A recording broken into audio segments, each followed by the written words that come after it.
It's really difficult to know where to start the show today. As everybody knows, Charlie Kirk was assassinated yesterday. He was assassinated at an event a few minutes away from my house, an event that I almost went to myself but decided not to last minute. So I'll be breaking down everything that happened as well as what is happening on the ground here in Orem, Utah, where I live, where Charlie died. At the end of the show, I'm going to give my personal thoughts, but first I want to feign a little bit of professionality before I get emotional at the end and just talk about strictly what happened. Charlie was shot at around 12:20. I got a call about 5 minutes after it happened. I had a lot of friends who were on the ground there, and with all the things, there's been a lot of misinformation about it. And so on the show today, I really want to clear the air. And the misinformation, by the way, is not ill-intentioned. These are people who just simply didn't know what was happening.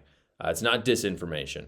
But there's just so much information going around because it was so chaotic. A lot of it was false. So I've spoken to people who were there, that were on the ground. It's very clear. There was one shot to the neck. There's a very clear video of it. Frankly, the close-up video that I've seen, if you want to watch the far-out video, you can see him get shot. It's not gory at all. It's on X. I think it's still horrible to watch. But there's a close-up video.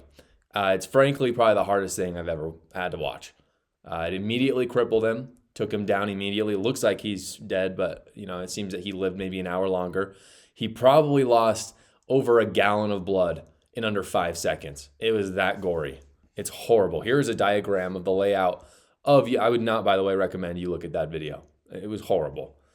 Here's a diagram of the layout of UVU where he was shot. You can see right here that there's a massive courtyard. That's where he was filming. And then the building up top, the location of the shooter. And if you don't know about UVU, I've spent a lot of time at UVU. Again, I grew up just 15 minutes away from where this happened, and now I live just a few minutes away from where it happened.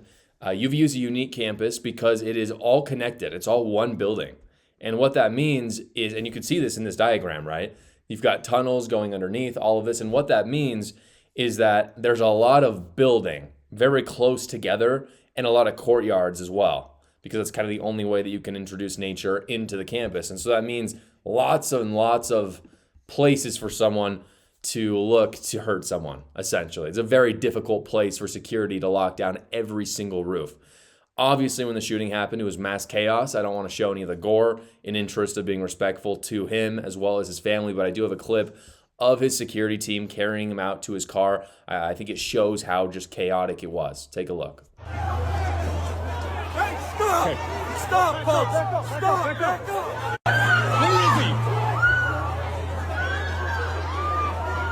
Amy, go! So fortunately, no one else was shot. It was clearly an assassination, not a mass shooting. You're going to hear a lot of leftists talking about how this was a mass shooting. One person died, which is horrible, but it was a very targeted thing. Probably only about an hour after the murder, there was a man who was brought into custody by the FBI. Maybe another hour, it was confirmed that he was actually not the person that committed the assassination. The assassin got away. And obviously the only thing that might make us feel better, as heavy as this feels for everybody, the only thing that can make you feel a little bit better is if the assassin is caught and brought to justice. The FBI, as well as the Utah commissioner, just shared literally just this morning, as like right before I filmed this, that they do have some good footage of the shooter, and so they have a decent lead on that. Take a look at what they said. We were able to make a few breakthroughs. We were able to track the movements of the shooter. Starting at 11:52 a.m., the subject arrived on campus, shortly away from campus. We have tracked his movements onto the campus, through the stairwells, up to the roof, across the roof to a shooting location. After the shooting, we were able to track his movements as he moved to the other side of the building, jumped off of the building, and fled off of the campus and into a neighborhood. Our investigators have worked through those neighborhoods, contacting anybody they can with doorbell cameras, witnesses, and have thoroughly worked through those communities, trying to identify any leads. We do have good video footage of this individual. We are not going to release that at this time. We are working through some technologies and some ways to identify this individual. If we are unsuccessful, we will reach out to you as the media and we will push that publicly to help us identify them. But we are confident in our abilities right now, and we would like to move forward in a manner that keeps everyone safe. So I'm optimistic based on that information that they're going to catch him. Obviously, college campuses are known for having a butt ton of cameras, so they probably have some good footage of him. They're just looking at, where he went afterwards. If they can find some sort of license plate, the car that he got away on, it should be fairly easy to track him down. Here on the ground in Orem, my hometown, again, very conservative place, it is very, very somber today. I went on a walk with my wife last night. There was nobody on the streets. I mean, it was a ghost town. Nobody is leaving. They're not going outside. It was silent. It's something that I needed to pick up from Walmart, for example. The local Walmart, which is probably, very close, maybe 3 minutes away from UVU where the shooting happened, it was closed. They were not letting employees leave, and they were not letting people in to buy things, it's Walmart, so that's crazy. They said maybe it would open today. I'm not sure if it's actually open. So a lot of local businesses have just completely shut down. No employees could leave. All the schools went on lockdown, obviously. They were able to leave about 2.5 hours after the shooting, but I think they were urged to go directly home. And like I said, I don't think anybody's been leaving their houses. All the local church activities were canceled. The community is very, very sad. And frankly, it cuts against politics. Like, there's a lot of conservatives out here, but there's some liberals too. I haven't heard of really any liberals here in terms of not on the college campus, but like adult families here that are in any way happy about what happened. It is very, very somber that this would happen in our community because it just feels completely, just from the perspective of someone who's lived here their whole life, hearing that Charlie Kirk has been assassinated is shocking. But hearing that Charlie Kirk was assassinated at UC Berkeley, less shocking, right? Hearing that it happened in my neighborhood, almost impossible, almost unthinkable. It's just not the kind of place that you would expect such a thing. And yet it happened. It did. On the local and national scales, I frankly have not seen any level of sadness for this. It's obviously sad in my community, but even on the national scale, you cannot turn on X right now and get anything else in your X feed except Charlie Kirk, which is not a bad thing, by the way. You can't turn on the news and not see anything like this. It is so somber. Today is 9/11. I wasn't old enough to remember it, but I imagine that this is the kind of feeling that everybody had 24 years ago. The response to Charlie Kirk's death from the left was mixed, which is really sad to say. Honestly, the most prominent voices sent out their usual tweets about how political violence is really bad and how they send out their condolences, and that's fine, I guess. It doesn't really feel super genuine from some of them who have said horrible things about Charlie Kirk. But there are many on the left who celebrated it openly. I've got friends on the ground who were there at the event who were heckled by leftists after it happened, which is just about the most despicable thing you could imagine. I mean, it's one thing for people to be online. People online do horrible things because they just don't, it's not as personal. But to be there, to be a leftist, to see him die and then heckle the people who support him is so heartless, so heartless. Many leftist influencers as well went on TikTok to say how happy they were. Here's a small montage just to give you the full breadth of how horrible and deeply evil these people are.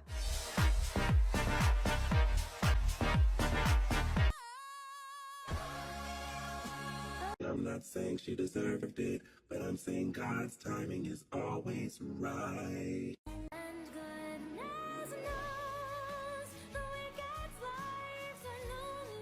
Horrible. Horrible. And to a degree, you might expect this from internet trolls. They'll do anything. They're horrible. But it was not just them. It was the mainstream media as well. Mostly MSNBC, as you'd expect. Here is Matthew Dowd from MSNBC saying that Charlie Kirk can only blame himself for being shot. But following up with what was just said, he's been one of the most divisive, especially divisive younger figures in this, who is constantly sort of pushing this sort of hate speech or sort of aimed at certain groups. And I always go back to hateful thoughts lead to hateful words, which then lead to hateful actions. So what Matthew Dowd said right there could be applied to some people. Like, there's some people on the far left or far right who have openly called for violence, and so it wouldn't be all that surprising if they were met with a violent end.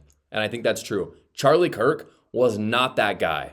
He was actively hosting an event that promoted dialogue between ideologies. He could not be further from that guy. So to say something like that is so beyond ignorant and evil, it's ridiculous. And fortunately, he was fired on the spot because of it. It's the only good thing MSNBC's ever done. The president of MSNBC announced this morning he's done so, which is really good. That same guy in that same broadcast suggested later that it might have been one of his supporters who shot him. They want any possibility other than what actually makes sense to be true. Take a look. In which a shooting like this happens.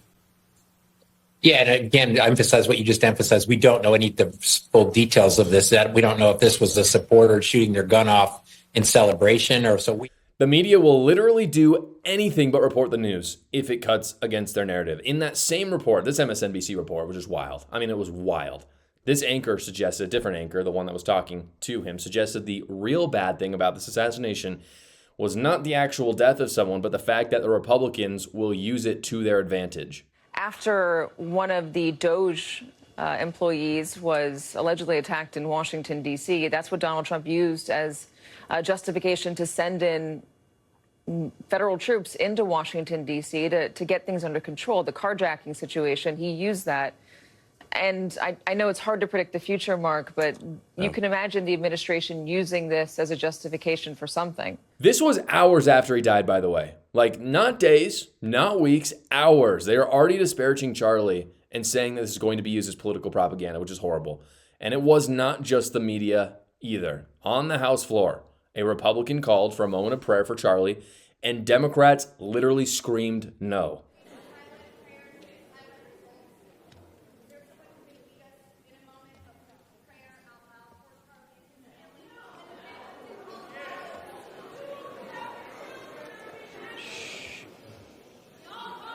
Let's, wait a minute. The House will be in order. The House will be in order. They won't even pray for him. So why did this happen to Charlie Kirk? In Orem, Utah, again, my hometown, a very conservative place. They didn't shoot him because he was the most far right, because that's just not true. They didn't shoot him because he was the most provocative or because he was inciting violence. He's not even close to the far right. Like, we're not talking Alex Jones or Nick Fuentes, which, by the way, I don't condone people assassinating them either. He was gunned down in the action of promoting dialogue and going across the aisle. So it can't be the alt-right thing. The reason why they killed him is because he's incredibly successful and he's an effective activist. That's the reason why. What he has done has actually worked. It has actually tipped the political scale, which is very rare in politics, actually making a very measurable difference incredibly hard, and they were afraid. That's why it happened. My policy on this is that the person who holds the responsibility ultimately for the murder is the murderer. There's no question. However, when you tell people that tyranny's on the rise, that Trump is a Nazi, that our institutions are failing, in politics, something very simple happens. People go outside of those institutions. When you tell them they've failed, they go outside of them. They take matters into their own hands and they commit violence. The guy who shot Charlie Kirk doesn't think he himself is evil. The guy who shot Charlie Kirk think he purged the world of a Nazi. And that's what people have taught him. That's why the democracy is ending line from the left and the right is total BS. It's crap and we can't do it anymore. People it's mostly on the left, but on the right as well sometimes, celebrated Luigi Mangione. We can all remember this. He's a killer. And then we're surprised when people turn around and do more killing. Celebrating murder brings more murder. That's what's happened. I've seen some people on the right now saying that this is our George Floyd moment. It is not. It is not. We are better than the raging lunatic leftists during the BLM riots. That is not what the right can become because of this.